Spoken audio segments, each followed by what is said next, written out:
Water പ്യൂരിഫയറിന്റെ front cover top magnets release ആവുന്നവരെ ക്ഷമയോടെ വലിക്കുക. കേബിൾ എടുക്കാൻ പാകത്തിനുള്ള സ്ഥലം കിട്ടണം. അതിനുശേഷം പ്യൂരിഫയറിന്റെ ഉൾവശത്തെ ഫ്രണ്ട് കവറുമായിട്ട് കണക്ട് ചെയ്യുന്ന വയറിനെ സൂക്ഷിച്ച് റിമൂവ് ചെയ്യണം. വയർ റിമൂവ് ചെയ്തതും പ്യൂരിഫയറിന്റെ ബോഡിയിൽ നിന്നും ഫ്രണ്ട് കവറിനെ മൊത്തത്തിൽ ഡിസ്കണക്ട് ചെയ്യണം.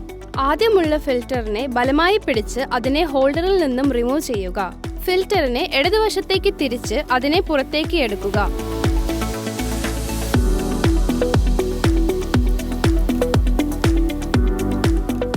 ആരോസ് എവിടെയാണ് ഉള്ളതെന്ന് നോക്കി പുതിയ ഫിൽറ്ററിനെ വെക്കുക. ആരോസ് ഇടതുവശത്താണ് ഉണ്ടാവേണ്ടത്. ഫിൽറ്ററിനെ വലതുവശത്തേക്ക് തിരിക്കുക. ഫിൽറ്റർ പോയിന്റ്സിൽ ഉള്ള ആരോസും ഹൗസിംഗിൽ ഉള്ള ആരോസും സ്ട്രെയിറ്റ് ആണെന്ന് ഉറപ്പുവരുത്തുക. പുതിയ ഫിൽറ്ററിനെ തള്ളി ലോക്ക് ചെയ്യുക. ബാക്കിയുള്ള ഫിൽറ്റേഴ്സും 4 മുതൽ 7 വരെ ചെയ്ത കാര്യങ്ങൾ റിപ്പീറ്റ് ചെയ്യുക. ഫ്രണ്ട് കവർ തിരികെ വെക്കുന്നതിന് മുമ്പ് ടാപ്പിനെ ലിഫ്റ്റ് ചെയ്യുക. ഫ്രണ്ട് കവർ തിരികെ വെക്കുമ്പോൾ അത് നടുവിൽ വരാതെ നോക്കണം. ടാങ്ക് കവറിനെ അടുത്ത് വെച്ച് കേബിൾ ഇൻസേർട്ട് ചെയ്യുക. ഇമേജിൽ കാണുന്ന പോലെ ടാങ്ക് കവറിനെ അതിന്റെ സ്ഥാനത്ത് വെച്ച് ഫിക്സ് ചെയ്യുക.